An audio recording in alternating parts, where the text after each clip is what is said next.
comes on the flop, he doesn't know where he stands, but a pair of nines, six-handed, it's not a bad hand, Jesse. It's not bad at all. Only 3,000 on Guy. He's got the same hand as Gary, but unsuited. And it wasn't a huge raise. I'm really surprised that the pair of nines were folded there. And Matt's the chip leader as well, so... Yeah.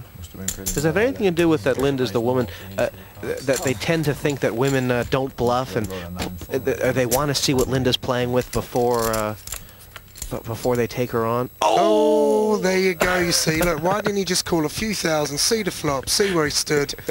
Bang, he stood right in the middle. And I bet she's got to come out betting now. Yeah, good.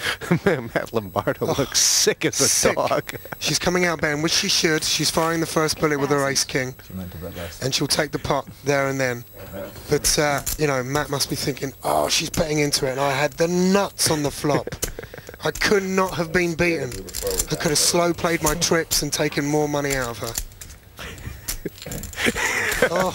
Well, Linda McDonald takes down that pot. But in the meantime, Matt Lombardo needs an Advil. To be honest, that's not a very good play, Jesse. I mean, I know you say that maybe it wasn't the worst laydown, but I think, you know, 5,000 extras, see a flop, pair of nines, look, and look where he stood. He must be sick. Played about 10 hands, and Matt Lombardo is in the lead. He's played quite a bunch. Gregor Brandt, tightest guy at the table so far. More poker, more bluffing, more buffing after this.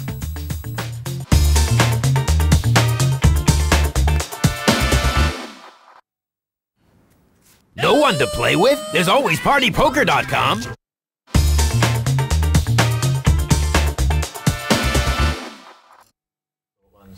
That is the chip leader stack. Nice tall yellow ones. A San Diego native. He runs a construction company. He does. He's been playing poker for 2.5 years. He says he only plays in a once-per-month tournament. Pass. He's won several small tournaments. I think this is the first time he's played on TV, so he's not doing too badly. Pass. Folded around to the fish. Ace on the button. And that is raising music. And Bowles, who just wants to be the Devilfish's bag boy tonight. The man who puts him in the bag has got the perfect cards to do it. Well, he's got the fish strangled here. He's just called. Tell you what, if the ace comes, it could be good night, Mr. Fish. Yeah, I think the fish would have liked to have been on Guy's other side, really, to have position on him. As it is, this time he's got position on him, though. Well, that's a great flop from Guy, isn't it? Check. That's not flush draw. Check. Both checked. And Ollie, it slows way down. He's done well there. He could have come out betting. He certainly could have. Check. 10,000. That 6 is a diamond. The flush is not there yet. He'll get a call, though. I'm sure of it. I'm sure Guy will bet 10,000 to see the river. Guy has to be considering that a raise might win the pot, and on the other hand, a raise might get a re-raise and get him too deeply involved. Exactly. He's lost a few chips already. I think just a flat call here would probably be the best alternative. Just to see if he can hit his spade. There's no point raising the fish because he could come over the top of him and then he's only drawing to spade, so...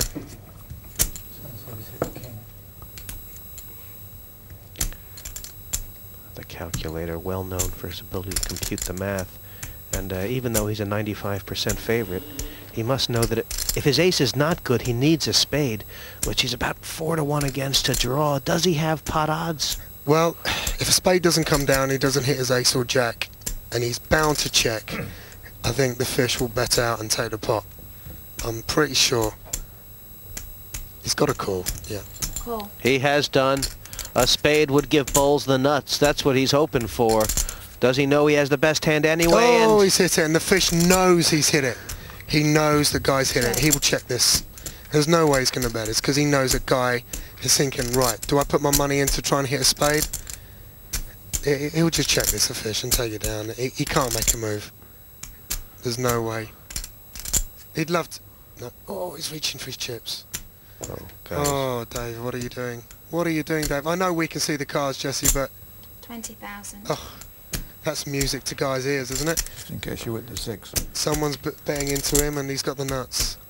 Balls is doing a little Irish jig. He has the Stone Cold Garbanzo beans. I'm really surprised there from Dave. All Yeah. in. He should have just checked and just got out of it. I know it's easy to say for here because we can see the cards, but you know, before that river came down, No. that's why I would have put Guy on the money. the flush draw. Pass. I've got my usual no hand here. Did you see those cards? Did you see those cards? Oh no. Paul says he wants to see him. That's a bit harsh. I want the money and another look at him as well. I'm just going to try and, take it easy to start with and try and get a line on the players, I mean, I've played with Gary Balls before, and I know that he likes to call. I mean, I'm not going to be bluffing that guy, so. And I'll have to get a fix on the other players. Let me say this to you, right? You can bluff me once, but don't keep pushing me around because, if you keep knocking on the devil's door, I'm going to answer it, and you won't like it. Let's go. Still second level. See if you can get it right on my big blind again. And the Devilfish has gotten a bit chatty now. He's sort of pulled himself outside of the desperation Pass. level, back up to about Pass. 60,000. Moved around to the calculator. It's incredible, Jesse, how the size of your Pass. chip stack can really determine how chirpy you are around the table. And Fish is definitely Right. one of those players. Nice place for Leibovitz to 12,000 pick up total. the 2 9s right on the button. No. And, No. 4 Pass. plus 8. Let's see if Lombardo wants to contest.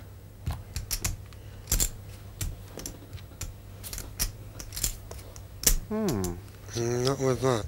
That's the kind of hand that can beat a bluff. Does he think Gary is on the make? It's always a great position to pick up a big hand on the button.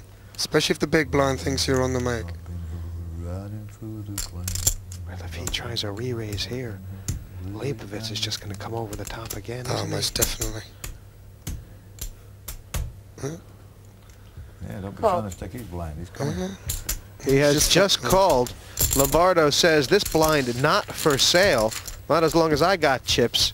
Flop coming. Gary looking for low ones or the 9. And that's not a bad flop for 2 9s. It's not a bad flop at all. There's only one overcard. I think, well, Matt Lombardo's coming out bang here. Oh, this is a little bit of stop and go. 16,000. Okay, this is where he's got to ask a question now, Leibovitz. He's got to think, okay, you're representing a jack here, you're representing a big hand. Now, if I come over the top of you and you go over the top of me or flat call, I know I'm losing. But if I come over the top of you now and you fold, I take the pot. He's got to ask the question. He can't just flat call here, Jesse. If I was in his position with a pair of 9s, I've got to think where I stand. Got to come over the top. Or I fold. One of the two. Can't just flat call. It's bet already 16,000. If Leibovitz does make the raise. There you go. And he is! It's a good move. It's a big percentage of his stack yeah, here. It's the only move. It's the only move he can make. 25,000 more. It's a great bet. He'll take it. He'll take it there and then. There's no way. Matt's going to do a little bit of acting here, a bit of Oscar performance. He's going to think, okay, well, do I call this? He can't call this, can he? He's only got 2 moves as well. He either folds or he goes all in. That's all he can do. But he's going to ponder. Yeah, now. You see, I've got a big hand here. But, okay, I'll fold. I guarantee you it. Surely Lombardo's not thinking about a re-raise. No. No, he's not. He folds, and Pass. you have to be well impressed with Chicago's Gary Leibovitz there. He risked nearly half his stack there on the hunch that the 9s were good. They were. He wins.